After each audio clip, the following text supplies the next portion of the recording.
नदीम की रिपोर्ट में लीजिए।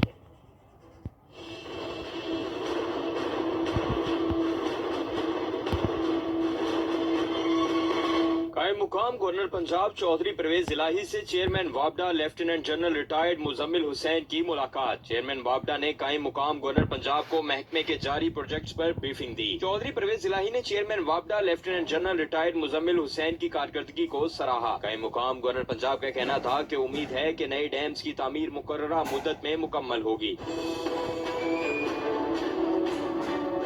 कायम मुकाम गवर्नर पंजाब चौधरी परवेज इलाही से कायम मुकाम स्पीकर पंजाब असम्बली सरदार दोस्त मोहम्मद मजारी ने भी मुलाकात की। मुलाकात में पंजाब की मौजूदा सियासी सूरत हाल और असम्बली की कारकर्दगी पर तबादला ख्याल सेनेट इलेक्शन के हवाले से लाहे अमल मुरतब किया गया। कायम मुकाम गवर्नर चौधरी परवेज इलाही ने कहा कि सेनेट इलेक्शन इत्तेहादी जमातें मिलकर लड़ेंगी। राब्ते शुरू कर दिए गए। यहाँ शाहिद नदीम, नाइट न्यूज़, लाहौर।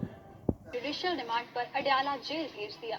अदालत ने चारों मुकल्ला को 19 फरवरी को दोबारा पेश करने का हुक्म दे दिया है। इस्लामाबाद से हुसैन अहमद की ये रिपोर्ट।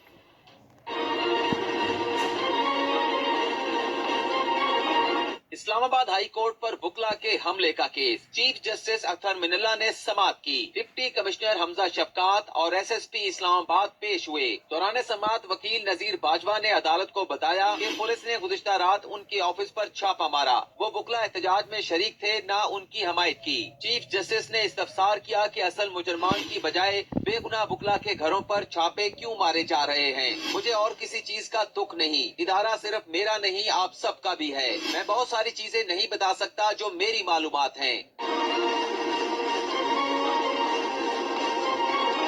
चीफ जस्टिस का कहना था कि इस मामले पर इंक्वायरी बिठाएं और पता करें कि किसने ऐसा किया और क्यों किया। कौन प्रोफेशनल और बेगुनाह बुकला को हरासा कर रहे हैं। मुझे उनके खिलाफ कार्रवाई चाहिए। मुल्क में रूल ऑफ लॉ नहीं होगा तो कुछ भी नहीं होगा।